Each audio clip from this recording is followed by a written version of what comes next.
70-71, effectivement, c'était un tube de l'époque, si vous venez d'entendre. C'est une collection signée de Saint-Laurent, donc, et qui a fait couler beaucoup d'encre, même déchaîner des polémiques, une haine incompréhensible pour une collection de vêtements. Comment on l'appelait, cette collection? Alors, on l'appelait la Libération ou 40. Alors, c'est le 29 janvier 1971, effectivement.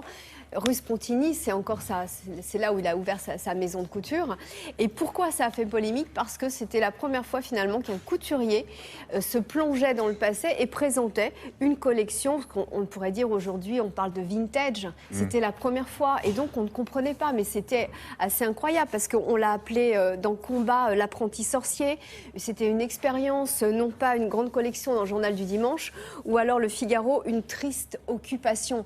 C'était quand même assez... Oui, c'est la collection c'est le scandale, quoi. C'est le scandale, parce qu'il a fait défiler absolu. des filles avec des chaussures à semelles compensées, des épaules assez larges, des robes courtes, des maquillages appuyés. Alors aujourd'hui, on ne comprend pas, parce que finalement, c'est comme ça. Aujourd'hui, on s'habille comme ça. On va aux puces, on aime le passé. Et puis, oui, c'est ça, les couturiers s'inspirent toujours de ce qui s'est fait, puis ils adaptent. Exactement. Alors, c'est Olivier Saillard, qui est historien de la mode, qui est le directeur du musée Galliera, qui a eu l'idée, finalement, de remettre au goût du jour cette collection et de la présenter à la Fondation Yves Saint-Laurent Pierre Bergé. On l'écoute.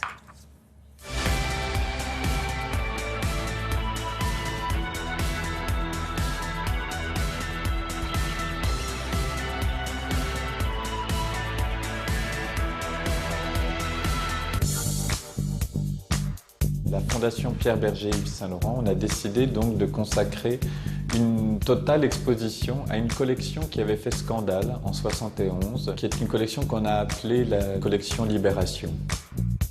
Cette collection a beaucoup choqué parce qu'elle était une citation sur les années d'occupation. Or, toutes les clientes et toutes les journalistes qui avaient vécu les années 40 n'avaient pas du tout envie de revoir cette mode un peu outrée, un peu trop colorée, un peu trop agressive. Elles ne comprenaient pas pourquoi cet héritier de la haute couture française devait se compromettre dans des marécages de mauvais goût. Et la presse a été vraiment très très violente, comme peu de fois elle l'a été dans l'histoire de la mode.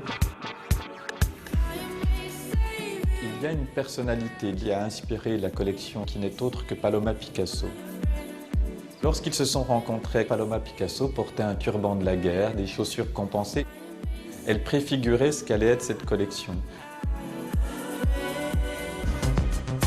J'ai souhaité, avec la scénographe Nathalie Crinière, qu'on soit immergé par ces planches de collection qui, du premier modèle au numéro 80, permettent d'aller d'un modèle à l'autre.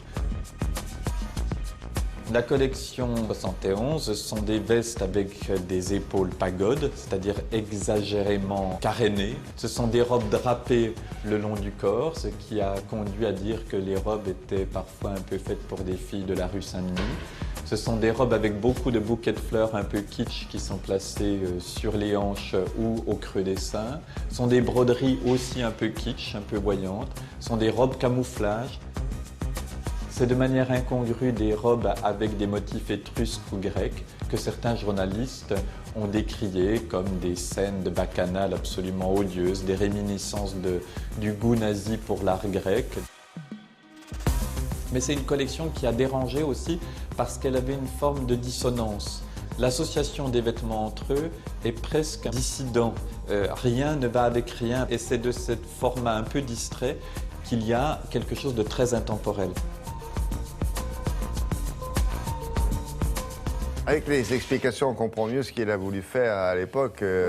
Il voulait donner une atmosphère, une ambiance. Mais, mais... les journalistes qui étaient là et qui avaient connu ça se sont dit « c'était une période sinistre, pourquoi vous la réhabilitez ?» Exactement. Mais alors, la réponse de Saint-Laurent, finalement, il disait « ce que je veux, c'était choquer les gens, les forcer à réfléchir, et ce que je fais a rapport avec l'art américain contemporain, et les jeunes, eux, n'ont pas de souvenirs. » Voilà, c'était sa réponse à cette collection.